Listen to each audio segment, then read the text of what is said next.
LinkedIn, un réseau pro mystérieux, des messages bizarres, des personnalités un petit peu lobotomisées par leur entreprise. Je suis arrivé 2 heures en retard au travail parce que je n'ai pas entendu mon réveil le matin. Réaction de mon CEO, si tu n'as pas entendu ton réveil, ça signifie que tu étais fatigué. Dors 1 heure de plus le matin si besoin, pas de souci. Flatulence au travail, péter au travail a sa motif de licenciement.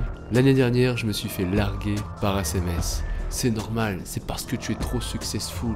Au réveil, mon iPhone 13 Pro acheté neuf n'était chargé qu'à 43% alors que je l'avais branché avant de dormir. Pourquoi, me demanderez-vous? Parce que je me suis couché à 3h30 et que je me suis réveillé à 4h. Pourtant, tout le monde dit qu'on peut avoir des clients. J'ai du mal à comprendre. C'est vrai que quand on y réfléchit, tous les pros sont sur ce réseau. Mes clients sont des entreprises, les décideurs doivent donc être sur ce réseau, mais comment les trouver? Comment les contacter? Dois-je créer du contenu? Dois-je envoyer des messages? Aujourd'hui, tout ça me paraît mystérieux. Juste, LinkedIn, en fait, c'est plutôt simple. Je peux t'expliquer si tu veux. Ah oui, donc toi, tu interviens comme ça en pleine vidéo. Moi, j'étais en plein effet mystère ici, là. Très facile, je vous explique tout de suite. Première étape, s'inscrire sur LinkedIn. Seconde étape, bon, j'ai plus mes fiches, mais elle ne doit pas être très importante. Troisième étape, être riche. C'est assez facile, ouais. Ça marche pas trop ta technique. Bon, j'en ai quand même 2 sur 3. Ouais. Reprenons. Aujourd'hui, LinkedIn est selon moi un réseau qui est clairement sous-exploité par les vidéastes. Il y a de nombreuses opportunités en terre LinkedIn à aller saisir. Et quand on y pense, c'est assez logique en fait. LinkedIn, ça rassemble les pros de quasiment tous les domaines. En fait, vous prenez n'importe quel CEO ou n'importe quel décideur à peu près de tous les secteurs, il se trouve certainement sur LinkedIn et il est certainement actif. Maintenant, c'est bien beau d'avoir cette information, mais il faut trouver le moyen de signaler son existence auprès de ces personnes-là et de faire comprendre que l'on est une opportunité, qu'on sont des créateurs vidéo, qu'ils ont possiblement besoin de la vidéo. En tout cas, si jamais ils ont un enjeu avec la vidéo, ils doivent penser à vous. Il y a 2 grandes façons de faire, alors elles ne s'excluent pas, vous pouvez bien entendu les utiliser ensemble. Premier, le contact direct. Deuxième, la création de contenu. Alors merci Guillaume, moi je veux bien envoyer des super messages qui ont des réponses, mais j'envoie quoi en fait? Toujours cette question, qu'est-ce qu'on doit envoyer dans le premier message? Avant de vous dire quoi envoyer globalement, je vais plutôt vous dire ce qu'il ne faut absolument pas faire et ce qui ne fonctionnera jamais. Bonjour, je m'appelle Guillaume, je suis un vidéaste sur Toulouse, je peux créer du contenu vidéo pour votre entreprise, que ce soit de la communication interne ou externe. Pensez-vous avoir besoin de ce type de service? Voici notre portfolio, cordialement, Guillaume. Ce type de message ne fonctionne pas, ne fonctionnera pas, n'a jamais fonctionné, donc ne le faites pas. Mais je peux pas en vouloir parce que c'est un mouvement assez naturel qu'on veut faire connaître un petit peu notre activité. C'est typiquement le genre de message qu'on pourrait envoyer. Je l'ai moi-même fait, vous l'avez certainement fait, beaucoup de gens l'ont fait, passons. Analysons plutôt pourquoi ce genre de message ne peut pas fonctionner. En fait il y a trop de je dans ce message et pas assez de vous. Il y a une règle d'or dans l'écriture de vente, si un jour vous vous intéressez à cette compétence, c'est qu'un je doit emmener un vous. Et la deuxième chose, c'est qu'un bon message de prospection doit être personnalisé. Ce que je dis là, c'est encore plus vrai aujourd'hui. J'ai déjà fait des vidéos sur la prospection par mail ou en général sur les réseaux sociaux. Je disais qu'il fallait que ce soit personnalisé, mais genre aujourd'hui, c'est vous prenez ce que j'ai dit il y a 1 an peut-être ou peut-être un peu moins, vous le multipliez par 10 et vous êtes au résultat qu'il faut atteindre aujourd'hui. Troisième point, et ça va être super important, c'est votre rôle d'accrocher l'attention du prospect. Ce que je dis là, c'est important dans tout ce que vous ferez. Même si vous écrivez du contenu, ça va être important de se questionner sur ok, comment je l'accroche et comment je le garde, on va dire, sur mon contenu. Nous vivons dans un monde où on demande notre attention en permanence. Aujourd'hui, il y a clairement une guerre de l'attention. Il y a même un marché de l'attention. Ça existe vraiment, vérifiez sur Wikipédia. Alors, c'est automatique. Si jamais vous faites aucun effort là-dessus, eh ben, automatiquement, vous n'aurez aucun résultat puisque d'autres font cet effort d'aller accrocher l'attention. Quelque part, aller accrocher l'attention, c'est un petit peu répondre à la question est-ce que je dois passer du temps sur ton contenu ou non? Est-ce que je dois passer du temps à lire ton message ou non? Et si vous faites aucun effort, même si votre message est parfait derrière, personne ne le lira et c'est triste pour vous. Il faut comprendre qu'à ce stade-là de la relation, même si vous avez toute confiance dans le fait de pouvoir aider votre client à faire des vidéos, lui n'a pas confiance en vous, ne vous connaît pas et n'a aucune sympathie pour vous puisque vous êtes un inconnu. Donc par conséquent, le but du premier message n'est pas forcément la vente, mais c'est de créer cette relation, ce début de confiance et cette sympathie. En vrai, vraiment, votre objectif idéal, c'est que le prospect, il ouvre votre message et il fasse ça. Ah, il est fort, hein. Comment écrire un message qui pourrait avoir cet effet? Prenons notre message précédent, on va un petit peu le bricoler, le modifier et voici ce qu'on pourrait écrire. Bonjour, j'ai vu votre feed LinkedIn et je trouve que les innovations que vous apportez au secteur de l'agroalimentaire sont énormes. J'ai appris plein de choses grâce à vous. le truc des patates là, c'est juste dément. J'ai tout de même remarqué des petites touches d'amélioration qui pourraient grandement améliorer votre impact et votre visibilité. Je me présente, je m'appelle Guillaume et je suis spécialisé dans la création vidéo sur les réseaux sociaux.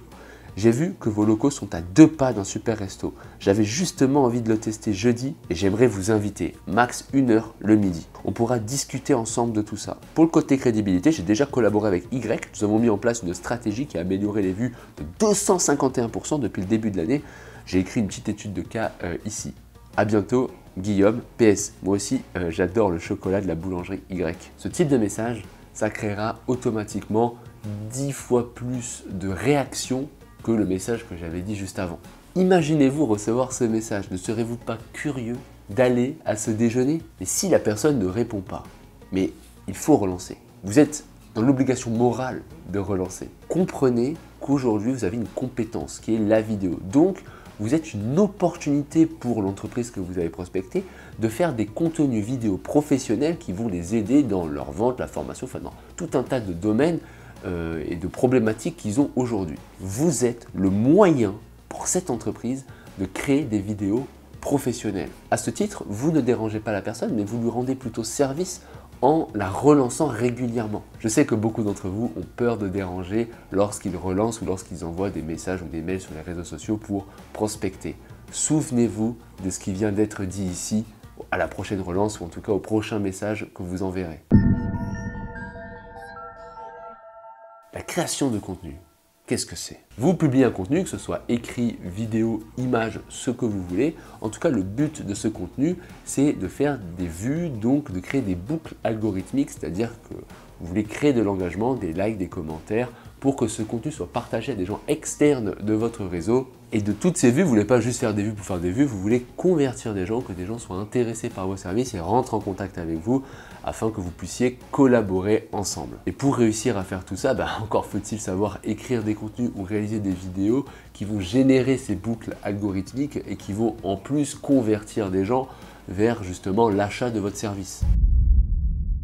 Il y a une chose que vous n'avez jamais appris à l'école, c'est capter et garder l'attention de votre audience. Cette compétence sera le moteur de tous vos contenus sur les réseaux sociaux. Plus une vidéo ou un contenu est lu ou regardé, plus il sera mis en avant et recommandé par la plateforme. Forcément, lorsque vous étiez au lycée et que vous rendez vos copies doubles, il n'y avait aucune obligation de capter et de garder l'attention du professeur puisqu'il était tout simplement payé à corriger votre copie, quel que soit l'intérêt de celle-ci. Dans le monde des réseaux sociaux, personne n'a l'obligation de vous lire, de vous écouter ou de vous regarder. Vous devez alors comprendre les mécanismes profonds du réseau social, donc ici en l'occurrence LinkedIn, pour capter et conserver l'attention d'un utilisateur. Et ça, c'est loin d'être facile. Je vais vous partager la méthode la plus connue, c'est AIDA, A-I-D-A, c'est un acronyme. Ça veut dire attention, intérêt, désir, action. Dans un premier temps, vous voulez capter son attention, c'est ce qui va s'appeler peut-être un peu le stop scroller, c'est-à-dire que le gars est en train de scroller sur son téléphone, vous voulez quelque chose qui arrête instantanément son scroll. Une phrase choc, une idée reçue, dire quelque chose d'inconnu sur quelque chose de connu, ça marche pas mal aussi. Par exemple, pour les vidéastes, je pourrais dire ce que Fuji ne vous dit pas. Quelque part, vous avez envie de cliquer là, tu vois, il y a un mystère, il y a quelque chose, il y a un enjeu émotionnel, on a envie de cliquer. Ensuite, vous voulez commencer à mettre en place un intérêt pour la personne. Je vous donne un petit conseil entre nous, vous le gardez pour vous, mais parlez des problèmes à ce moment-là, problèmes des personnes, de l'entreprise que vous ciblez, ça marche super bien. Ensuite, vous souhaitez susciter un désir d'achat. Encore une fois, si vous avez bien amorcé votre problème avant, parler de votre solution et de pourquoi elle va résoudre son problème marche assez bien. Ça reste entre nous. Et ensuite, à la fin, vous n'allez pas le laisser comme ça, vous allez lui demander une action.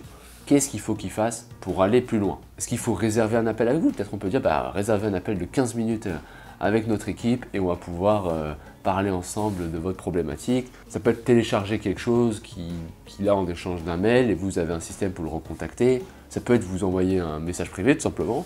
Bref, il y a une action ici et il faut la mettre et il faut expliquer à votre prospect qui est déjà engagé, qui se dit mais ça peut être intéressant pour moi, c'est quoi la suite logique, c'est quoi qu'il doit faire ensuite pour aller plus loin avec vous. On a brossé un petit peu large, mais même avec toutes ces informations, il se peut que vous ayez du mal à l'appliquer à votre cas. Vous ne comprenez pas vraiment, dans votre cas c'est un petit peu différent. Vous êtes en train d'écrire votre contenu, vous avez une page blanche. Et pareil pour envoyer les messages, vous posez des questions sur comment on trouve les prospects. Mais moi, le message que tu as dit, il marche pas vraiment parce que en fait, c'est tel cas très précis qui fait que ça fonctionne pas. Et c'est normal parce qu'en fait, tous les cas sont différents, tous les cas sont spécifiques. Et c'est pour ça que c'est toujours bien d'être accompagné dans ce genre de démarche lorsqu'on se pose des questions business. Quelque part, il y a autant de problèmes business qu'il y a de vidéopreneurs sur cette planète. C'est la raison pour laquelle nous avons mis en place des appels découvertes totalement gratuits, que je fais moi-même. Si vous voulez que vous et moi, nous discutions d'une problématique business que vous avez dans votre agence qui vous empêche de vous développer, je vous ai mis un lien en description, vous pouvez réserver un appel avec moi, puis on pourra discuter de votre problématique. Nous parlerons aussi de notre programme Les Vidéopreneurs qui aujourd'hui nous aide à accompagner plus de 100 vidéastes, et qui est un programme complet pour vous aider à lancer et développer votre agence de création vidéo.